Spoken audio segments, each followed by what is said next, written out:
اللہ کے نبی صلی اللہ علیہ وسلم نے فرمایا، حدیث پاک ہے، فرمایا کہ تیرے خاوند کی اطاعت تجھ پر اتنی لازم و ملزوم ہے۔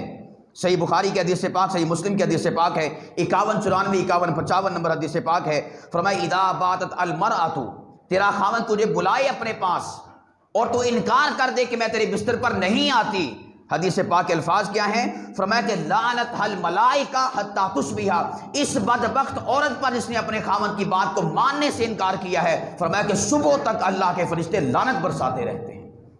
کہاں کا قیام تیرا خاوند کو ناراض کر کے، کہاں کی عبادت تیری خاوند کو ناراض کر کے، شوہر کو ناراض کر کے؟ فرشتے تجھ پر لعنت برساتے ہیں جب تو اپنے خاوند کی بات کو نہیں مانتی، اس کی بات کو انکار کر دیتی، ریجیکٹ کر دیتی، میں نہیں آتی تیرے پاس۔ عزیزان گرامی کے اندر اللہ کے نبی صلی اللہ علیہ وسلم نے فرمایا، جامع ترمذی کی روایت ہے، فرمایا کہ خاوند کی اطاعت اس قدر لازم ہے،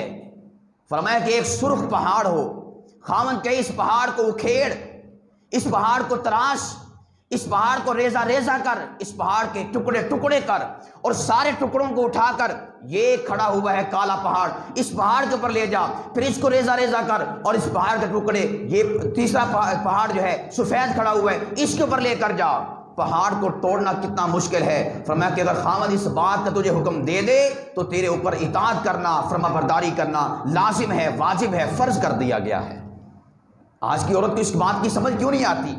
کہ اللہ پاک کی ذاتوں سے شوہر کو جو اتنا رتبہ، اتنا مقام، اتنا جو ہے عظمت والا، شان والا، مقام والا بنایا ہے کہ اس قدر رسپیکٹ اور عزت اللہ پاک کی ذات نے عطا فرمائی ہے۔ اگر اس قدر مشکل ترین بھی حکم ارشاد فرمائے تو بیوی پر لازم ہے اپنے شوہر کی اطاعت اور فرما برداری کرنا۔